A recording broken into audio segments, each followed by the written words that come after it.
everyone boil চব্জি কাৰ কাৰ প্ৰিয় বাৰু মোৰ পিছে বহুত প্ৰিয়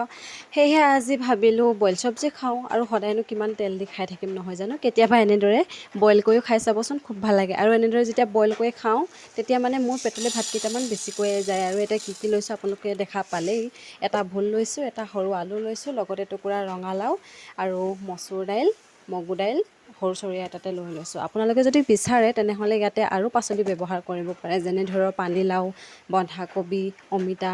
মোৰ তাত যিখিনি আছিল মই সেইখিনি ব্যৱহাৰ কৰিছোঁ আৰু গোটেইখিনি পাচলি এতিয়া মই ধুই লৈছোঁ আৰু আনফালে মই এয়া কেৰাহী এটাতে পানী গৰম হ'বলৈ দিছিলোঁ পানীখিনি ধুনীয়াকৈ উতলিছে এতিয়া মই গোটেইখিনি পাচলি ইয়াতে দি দিম মই ইয়াত হালধি নিদিওঁ আপোনালোকে যদি বিচাৰে তেন্তে দিব পাৰে আৰু বইল বুলি ক'লেতো চিম্পুলকেই ভাল লাগে বইল চব্জিত কোনো ধৰণৰ মা মছলা দিয়া নাযায় তো এনেদৰে খালে মই কৈছোঁৱেই মোৰ পেটলৈ ভাত বেছিকৈয়ে যায় গতিকে আপোনালোকেও তেল মাৰি খোৱাতকৈ কেতিয়াবা এনেদৰে বইল কৰি খাই চাবচোন খুব ভাল লাগে এতিয়া মই ইয়াতে দি দিছোঁ অলপমান নিমখ